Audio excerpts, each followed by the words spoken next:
우리에게 주시는 하나님의 말씀은 창세기 21장 8절에서 21절입니다. 오늘도 우리 한 절씩 교독하겠습니다. 아이가 자라매 젖을 때고 이삭의 젖을 때는 날에 아브라함이 대연을 배설하였더라. 사라가 본즉 아브라함의 아들 애굽 여인 하갈의 소생이 이삭을 희롱하는지라. 그가 아브라함에게 이르되 이 여종과 그 아들을 내어 쫓으라. 이 종의 아들은 내 아들 이삭과 함께 기업을 얻지 못하리라 하며, 아브라함이 그 아들을 위하여 그 일이 깊이 근심이 되었더니 하나님이 아브라함에게 이르시되 내 아이나 네 여종을 위하여 근심치 말고 사라가 네게 이른 말을 다 들으라. 이삭에게서 나는 자라야 네 씨라 칭할 것임이니라. 그러나 여종의 아들도 내 씨니 내가 그로 한 민족을 이루게 하리라 하신지라. 아브라함이 아침에 일찍이 일어나 떡과 물 한 가죽 부대를 취하여 하갈의 어깨에 메어주고 그 자식을 이끌고 가게 하며, 하갈이 나가서 브엘세바들에서 방황하더니 가죽 부대에 물이 닿은지라. 그 자식을 떨기 나무 아래 두며 가로되 자식의 죽는 것을 참아 보지 못하겠다 하고 살 한 바탕쯤 가서 마주 앉아 바라보며 방성되고 가니, 하나님이 그 아이의 소리를 들으심으로 하나님의 사자가 하늘에서부터 하갈을 불러 가라사대 하갈아 무슨 일이냐 두려워 말라. 하나님이 저기 있는 아이의 소리를 들으셨나니 일어나 아이를 일으켜 네 손으로 붙들라. 그로 큰 민족을 이루게 하리라 하시니라. 하나님이 하갈의 눈을 밝히심에 샘물을 보고 가서 가죽 부대에 물을 채워다가 그 아이에게 마시웠더라. 하나님이 그 아이와 함께 계심에 그가 장성하여 광야에 거하며 활 쏘는 자가 되었더니, 그가 바란 광야에 거할 때에 그 어미가 그를 위하여 애굽 땅 여인을 취하여 아내를 삼게 하였더라. 아멘. 지난주에 우리는 아브라함 가정에 하나님의 약속이 이루어져서 사라가 아들을 낳게 되는 이야기를 살펴보았습니다. 25년이라고 하는 오랜 기다림 끝에 하나님의 약속이 현실로 이루어지게 된 것입니다. 아브라함은 너무 감사해서 하나님의 말씀대로 그 아이의 이름을 이삭이라 지었고, 또 하나님의 말씀대로 그 아이에게 할례도 행했습니다. 그런데 오늘은 그 약속의 자녀 때문에 아브라함의 가정에 불화가 일어나게 되는 것을 보게 됩니다. 약속이 성취되었으면 이제는 마음 푹 놓고 살면 좋겠는데 여전히 극복해야 할 장애가 있었다는 겁니다. 성도의 삶에는 이렇게 늘 어느 정도의 긴장이 따라다닙니다. 자, 아이를 젖을 뗄 때 아브라함이 큰 잔치를 베풀었습니다. 당시는 유아 사망률이 대단히 높았기 때문에 아이가 젖을 때는 나이까지 죽지 않으면 이제는 안정권에 들어왔다고 생각을 하고 그 아이를 위해서 큰 축하 잔치를 베풀어 주는 것이 이스라엘의 풍습입니다. 이거는 우리나라의 돌잔치를 하는 개념과 같습니다. 과거에는 유아 사망률이 대단히 높았기 때문에 돌까지 가지 못하고 죽는 아이가 많았기 때문에 돌까지 첫 생일을 맞이하면 아이의 장수를 빌면서 이렇게 축하잔치를 하는 한국의 풍습이 있었죠. 이스라엘의 사람들은 대부분 2살이나 3살 때 젖을 뗀다고 합니다. 그러니까 이때 이삭의 나이는 한 2살이나 3살 되었고, 이스마엘은 이삭보다 14년 위니까 16살이나 17살 정도가 됐습니다. 그런데 잔치에서 사건이 생깁니다. 9절 말씀, 사라가 본즉 아브라함의 아들 애굽 여인 하갈의 소생이 이삭을 희롱하는지라. 사실 보통 어린아이가 태어나면 큰아이가 시기를 하지 않습니까? 그동안은 부모의 사랑을 다 독차지하고 있었는데 아이가 태어나니까 아이 막 꼬집기도 하고요, 애 젖병을 자기가 뺏어가지고 물기도 하지 않습니까? 그런데 여기 이스마엘이 이삭을 희롱했다고 하는 이 단어는 블레셋 사람들이 옥에 있는 이 삼손을 불러내서 제주를 부리게 하자 할 때 쓰인 그 단어입니다. 그러니까 놀이개감을 삼았다는 그런 뜻이에요. 이건 당시 큰아이가 동생에게 짓궂게 장난쳤다는 이야기가 아니라 아주 조롱하며 멸시하고 핍박했다는 그런 뜻입니다. 아브라함이 99세 되었을 때 하나님께서 그에게 나타나서 사라가 아들을 낳을 것이라고 했을 때 아브라함이 웃으면서 사라가 90이 되었는데 어찌 아이를 낳을 수 있겠습니까? 이스마엘이나 잘 되기를 원합니다 라고 했습니다. 그러니까 그때까지 아브라함은 이스마엘을 자기의 상속자로 생각하고 있었던 겁니다. 그러니까 이삭만 태어나지 않았다면 아브라함의 것은 다 이스마엘의 것이 되는 것입니다. 그런데 이삭이 태어났기 때문에 그동안 자기가 누려왔던 아들로서의 특권을 다 잃어버린 이 이스마엘에게는 이삭이 눈에 가시가 된 거죠. 그래서 분한 마음으로 이스마엘이 이삭을 핍박하고 조롱했던 것으로 보입니다. 근데 사라가 그 장면을 본 겁니다. 그리고 아브라함에게 말을 합니다. 10절. 그가 아브라함에게 이르되 이 여종과 그 아들을 내어 쫓으라. 이 종의 아들은 내 아들 이삭과 함께 기업을 얻지 못하리라 하며, 사라가 아브라함에게 하갈과 이스마엘 내어 쫓으라고 요구를 합니다. 사실 우리 하갈을 통해서 자식을 얻자고 제안한 사람은 사라였습니다. 그런데 이제 와서는 모든 책임, 문제의 책임을 하갈과 이스마엘에게 지우는 겁니다.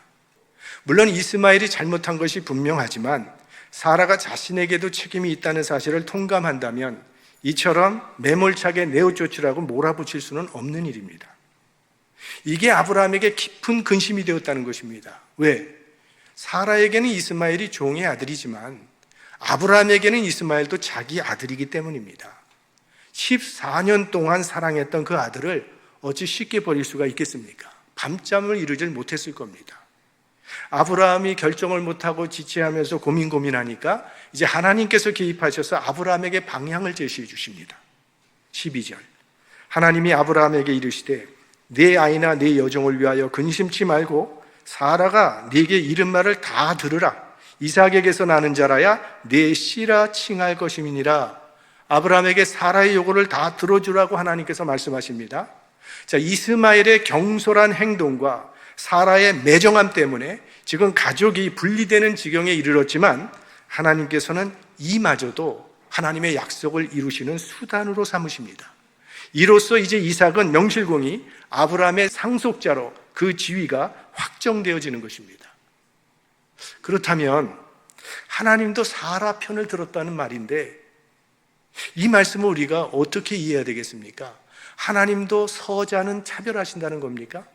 이렇게 불공평한 처사를 하나님이 취한다는 걸 우리가 어떻게 이해해야 되겠습니까? 이 사건은요, 단순한 한 집안의 세력 다툼이 아니라 더 깊은 영적인 의미가 있다는 것을 성경이 증언하고 있습니다. 이제 신학에 오시면 사도 바울이 이 사건에 대한 영적 해석을 저희들에게 알려주고 있습니다. 갈라디아서 4장 22절, 23절 말씀을 보겠습니다. 기록된 바 아브라함이 두 아들이 있으니 이삭과 이스마엘을 말하는 것입니다. 하나는 계집종에게서, 사라의 종 하갈에게서, 그 다음에 하나는 자유하는 여자에게서, 이거는 아브라함의 아내 사라에게서 낳았다 하였으나 계집종에게서는 육체를 따라 낳고, 즉 이스마엘은 육체를 따라 낳고 자유하는 여자에게서는 약속으로 말미암았느니라. 사라에게서는 약속을 따라 낳았다. 자, 이스마엘은 육체를 따라 낳았다고 했는데 이거는 하갈은 자연 순리대로 아이를 낳았다는 그런 말입니다. 반면 이삭은 약속을 따라 낳았다고 하는 것은 이삭은 사라의 경수가 끊어진 상태에서 육체적으로 아이를 낳을 수 없는 불가능한 상황 속에서 하나님의 약속으로 말미암아 태어났다는 그런 말입니다. 사도 바울은 이삭은 약속의 아들이고 이스마엘은 육체의 아들이라고 말합니다. 그리고 이삭과 이스마엘을 통해서 이제 은혜와 율법의 관계를 설명해 줍니다. 이스마엘은 율법의 대표자고 이삭은 은혜의 대표자라고 말을 합니다. 이삭을 은혜의 대표자라고 말하는 이유는 사라가 아이를 낳을 수 없는 상태에서 낳은 아들이기 때문에 그는 은혜의 대표자라고 부릅니다. 그리고 바울은 그 이삭을 우리 그리스도인으로 비유를 합니다. 계속해서 갈라디아서 4장 28절, 형제들아 너희는 이삭과 같이 약속의 자녀라. 바울이 우리 같은 그리스도인들을 이삭과 같은 약속의 자녀라고 말하는 이유가 있습니다. 이삭이 육체적으로 불가능한 상황에서 태어난 것처럼 우리는 우리 힘으로는 구원이 불가능한 상황에서 예수 그리스도의 십자가의 은혜로 구원받았기 때문입니다. 그래서 이스마엘은 율법의 행위로 구원받겠다고 하는 사람들을 상징하는 것이고 이삭은 십자가 은혜로 구원받은 우리 그리스도인들을 상징합니다. 이스마엘의 종교는 이건 인간의 종교를 상징하는 겁니다. 인간의 행위를 중시하는 것이고 이삭의 종교는 은혜의 종교입니다. 하나님께서 십자가에서 우리를 위하여 행하신 그 일을 중시한다는 거예요. 인간의 종교, 즉 이스마엘의 종교로는 결코 구원에 이룰 수 없습니다. 왜? 율법의 행위로는 의롭다함을 받을 사람이 이 땅에 아무도 없기 때문입니다. 의인은 없나니 하나도 없느니라고 성경이 증언하지 않습니까? 오직 예수 그리스도의 십자가 은혜만이 우리를 죄에서 구원해 주는 유일한 길이 된다는 그런 말씀입니다. 오늘은 종교개혁 기념주일입니다. 종교개혁이라는 말은 종교도 잘못될 수 있다는 것을 인정하는 말입니다. 중세 가톨릭의 구원론은 이런 겁니다. 네 안에 있는 것을 행하라. 그리하면 하나님께서 은혜를 베푸실 것이다. 무슨 말인가 하면 최선을 다해서 경건한 생활을 하면 하나님께서 은혜를 베풀어 주실 것이라는 말이에요. 그러니까 경건의 행위가 구원의 조건이 되어버렸어요. 즉 이스마엘의 종교로 변질되었다는 거예요. 그 가르침대로 마틴 루터는 수도사가 되어서 수도원에 들어가서 경건 생활에 최선을 다했습니다. 구원을 얻기 위해서. 루터가 이런 고백을 했습니다. 나는 흠잡을 데 없는 수도사였다. 수도원의 규율을 엄격하게 지켰다. 만약 수도사의 열심으로 천국에 갈 수 있다면 그건 바로 나였다. 그렇게 열심히 수도사 생활을 하면서 루터의 마음속에 의문이 일어나기 시작했습니다. 내가 이렇게 열심히 수도 생활을 하고 있는데 왜 내 안에는 평안이 없는가? 그는 책에서 이렇게 말을 합니다. 나는 흠잡을 데 없는 수도승으로 살았지만 하나님 앞에서는 극도로 불안한 양심을 가진 죄인이라고 느꼈다. 하나님께서 나의 속죄에 만족하실 것이라고 믿을 수가 없었다. 최선을 다하고 최선을 다해도 하나님의 기준에 미치지 못하는 자신을 바라보면서 괴로워하면서 마틴 루터의 영혼은 시들어가기 시작했습니다. 그러던 어느 날 로마서 1장 17절 말씀을 통해서 그는 복음을 재발견하게 되는 겁니다. 로마서 1장 17절 우리 한번 합독해 보겠습니다. 복음에는 하나님의 의가 나타나서 믿음으로 믿음에 이르게 하나니 기록된 바 오직 의인은 믿음으로 말미암아 살리라. 자, 이 말씀을 통해서 하나님의 의에 대한 루터의 생각이 180도 변하게 되는 겁니다. 이전에는 하나님의 의를 율법적인 개념, 윤리적인 개념으로 이해했던 겁니다. 착하게 사는 것이 의로운 것이고 법대로 사는 것이 의로운 것이고 하나님의 법을 지키는 것이 의로운 사람이 되는 길이라고 생각을 했습니다.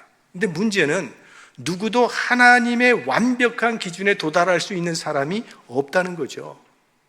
그런데 이 말씀을 통해서 하나님의 의는 우리가 얻어내는 것이 아니라 우리에게 나타나는 것이라는 사실을 깨닫게 되었고 그 하나님의 의가 나타난 것이 바로 예수 그리스도의 십자가 사건이라는 걸 깨닫게 된 겁니다. 그래서 구원은 십자가에 나타난 이 하나님의 의를 믿음으로 말미암아 이루어진다고 하는 이신칭의의 복음을 재발견하게 된 것입니다.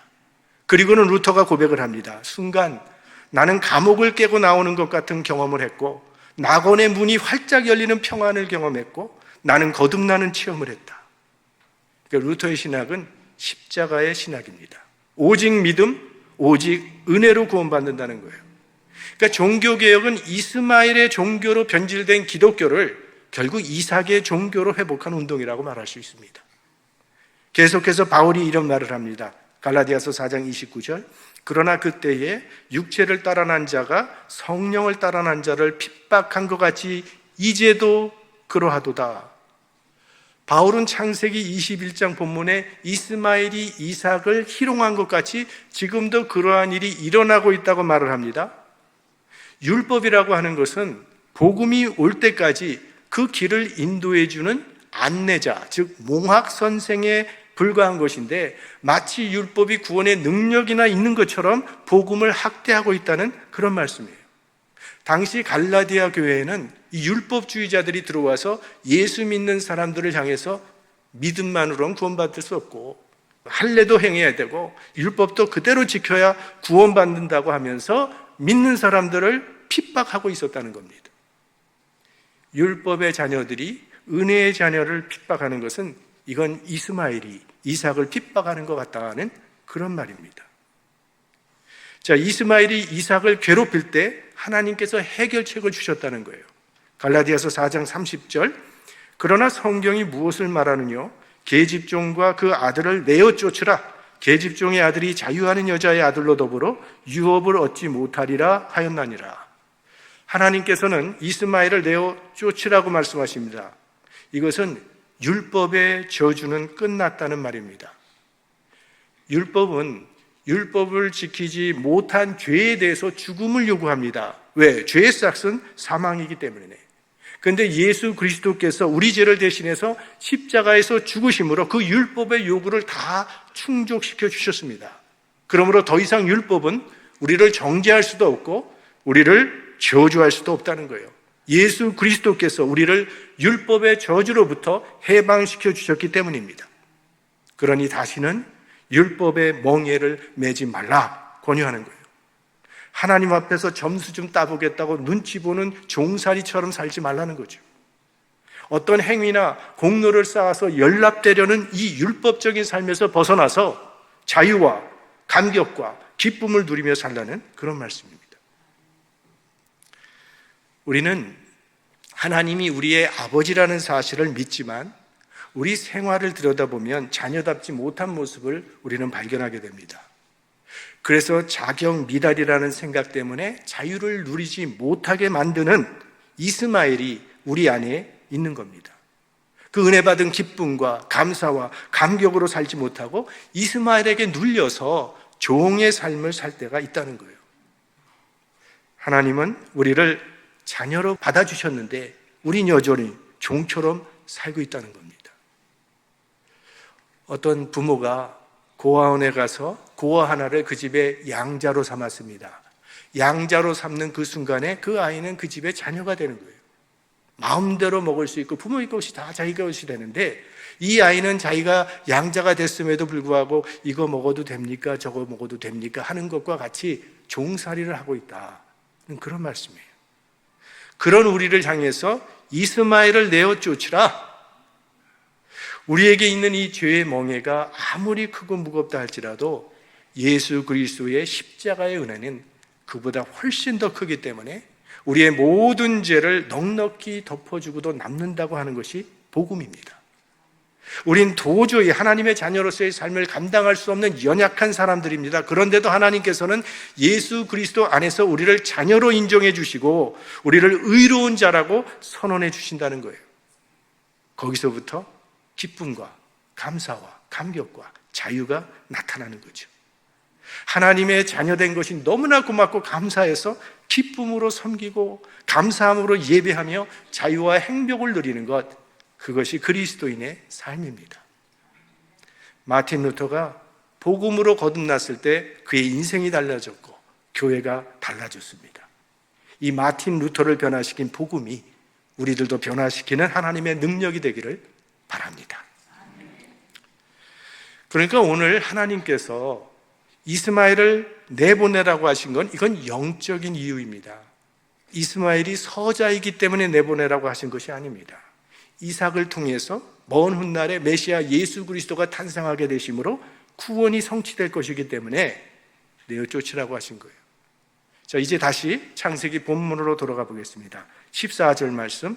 아브라함이 아침에 일찍이 일어나 떡과 물 한 가죽 부대를 취하여 하갈의 어깨에 메어주고 그 자식을 이끌고 가게 하며 하갈이 나가서 브엘세바들에서 방황하더니. 본문은요 이렇게 아주 간단하게 기록해 놓았지만 이때 아브라함과 하갈과 이스마엘에게 이게 얼마나 가슴 찢어지게 아픈 일이었겠습니까? 얼마나 많은 눈물을 흘렸겠습니까?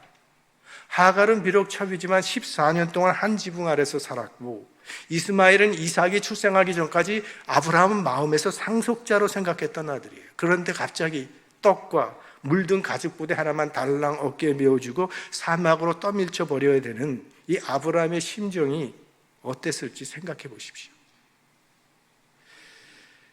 오래전에 권사님이 교회를 오셨는데 이 권사님은 참 늘 웃는 얼굴의 그런 권사님인데 그날 보니까 눈이 퉁퉁 부으셨어요. 그래서 무슨 일이 있나 보다. 권사님 무슨 일 있으세요? 했더니 14년 동안 같이 살던 개가 죽어서 대성통곡을 하시고 끌고 교회 나오신 거예요. 아브라함이 가라갈 때 이 하갈이 제발 버리지 말아달라고 매달려 울었을 겁니다. 이스마엘도 같이 울었을 겁니다.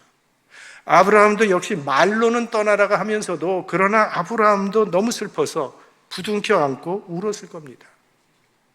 무슨 의미입니까? 육신의 것을 버리기가 이렇게 어렵다는 겁니다. 평생 지내왔던 이 옛사람을 버린다는 것이 대단히 힘든 일이라는 거예요. 그러나 영적인 삶을 살길 원한다면 옛사람은 잘라내버려야 합니다. 우리 안에는 옛사람과 새사람이 공존하고 있습니다. 그래서 육과 영이 늘 싸우고 있습니다. 우리를 보면 사실은 옛사람과 새사람 사이를 왔다 갔다 하면서 살아가고 있는 그런 우리들의 모습인데 예수님께서는 두 주인을 섬길 수 없다고 말씀하셨죠. 출애굽한 이스라엘 백성들의 문제가 무엇이었습니까? 그 과거를 끊지 못하는 겁니다. 조금만 어려운 일이 생기면 애굽으로 돌아가자. 맨날 이렇게 불평하다가 결국은 모두 광야에서 죽고 말았던 거죠. 옛사람을 포기하지 않고 그대로 지닌 채로 신앙생활을 하려고 하기 때문에 육이 영을 지배하게 되고 결국은 육에 지고 마는 거죠. 주님께서 기뻐하시는 삶을 살기 원한다면 우리 안에 있는 이 옛사람을 잘라내 버려야 합니다. 우리가 주님을 따르는데 또 주님을 말씀을 따르고자 하는데 방해가 되는 것은 아무리 아파도 끊어낼 수 있어야 합니다. 그래야 우리는 주님을 온전히 따를 수 있습니다. 아브라함은 고통스러웠지만 하갈과 이스마엘을 내보냈습니다. 하갈과 이스마엘은 뜨거운 햇볕이 내리쬐이는 사막으로 떠나게 되었습니다. 얼마쯤 헤매다 보니 떡도 다 떨어졌고 가죽부대의 물도 다 떨어졌습니다. 이제는 도저히 살 길이 없다고 생각한 하갈은 아들을 떨기나무 밑에 두고 죽어가는 아들의 모습을 참아볼 수가 없어서 화살을 쏘면 닿을 정도만큼의 거리에 떨어져서 대성통곡을 합니다. 자, 그럼 객관적으로 우리가 생각할 때 하갈에게 죽어야 할 무슨 잘못이 있습니까? 성경에는 별로 잘못이 기록되어 있지 않습니다. 잘못이 있다면 오히려 아브라함과 사라에게 있습니다. 생각하면 이 하갈은 굉장히 불쌍한 여자예요. 85세 난 아브라함이 뭐가 좋다고 그의 아들을 그가 낳았겠습니까? 자기는 종이니까 주인 사라의 명령을 거역할 수가 없어서 시바지로 이용당한 것밖에 없어요. 그래 놓고는 이젠 필요 없다고 사막으로 내쫓아버리는 겁니다. 사실 이 죄값을 받으려면 사라가 받아야 되는 거 아닙니까? 하갈은 너무나 억울하고 분하고 처량해서 대성통곡하고 있는 겁니다. 자, 그러면 하갈과 이스마엘은 이대로 사막에서 죽어 없어지고 마는 것입니까? 아닙니다. 이제 새로운 상황이 전개됩니다. 17절, 18절 말씀입니다. 하나님이 그 아이의 소리를 들으심으로 하나님의 사자가 하늘에서부터 하갈을 불러 가라사대 하갈아 무슨 일이냐? 두려워 말라. 하나님이 거기 있는 아이의 소리를 들으셨나니 일어나 아이를 일으켜 내 손으로 붙들라. 그로 큰 민족을 이루게 하리라 하시니라. 이곳은 아무도 없는 사막입니다. 아주 철저하게 아무도 관심을 두지 않는 소외된 지대예요. 그런데 하나님께서 그들의 통곡 소리를 들으셨다는 거예요. 그들을 사랑했던 아브라함조차도 외면해버린 이 하갈과 이스마엘의 통곡 소리를 하나님이 들으셨기 때문에 새로운 소망이 생겼다는 그런 말씀입니다. 하나님께서 하갈의 눈을 밝히시사 샘물을 발견하게 하셨습니다. 그 샘물은 하갈과 이스마엘을 살렸습니다. 그리고 이스마엘은 사막에서 살아가는 법을 배우기 시작했습니다. 이제 그 거친 광야는 죽음의 땅이 아니요 그들의 삶을 오히려 강인하게 만드는 훈련장으로 바뀌었습니다. 이제 하갈과 이스마엘은 사막의 주인이 되었습니다. 하나님께서 함께 하심으로 이스마엘은 강인하게 자라나서 활을 쏘고 말을 달리는 광야를 정복하는 아주 용감한 용사로 성장했습니다. 오랜 역사가 흘렀습니다. 그들은 마침내 큰 민족을 이룹니다. 매우 강인한 민족이 되어서 이삭의 후손인 이스라엘 백성들이 무시하지 못할 민족이 되었습니다. 그 민족이 오늘의 아랍 족속입니다. 이것은 하나님께서 아브라함에게 말씀하신 약속의 성취입니다. 아브라함이 아이고 어떻게 사라가 아이를 낳겠습니까? 이스마엘이나 잘 되기를 원합니다 할 때 하나님께서 사라가 아들을 낳을 것이라고 약속하시면서 또 하신 말씀이 창세기 17장 20절 말씀입니다. 이스마엘에게 이르러는 내가 네 말을 들었나니 내가 그에게 복을 주어 생육이 중다하여 그로 크게 번성케 할지라. 그가 12방백을 낳으리니 내가 그로 큰 나라가 되게 하려니와. 이삭의 아들 야곱에게 12아들을 주신 하나님께서 이스마엘에게도 12아들을 주셨습니다. 하나님은 이삭만 사랑하신 것이 아니라 서자 이스마엘도 사랑하신 것입니다. 하나님은 아브라함의 하나님이요 이삭의 하나님일 뿐만 아니라 하갈의 하나님도 되고 이스마엘의 하나님도 되신다는 거예요.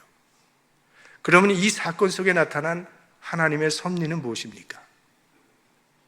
하갈과 이스마엘을 아브라함의 집에서 나가게 하시는 것이 하나님의 섭리였다는 겁니다.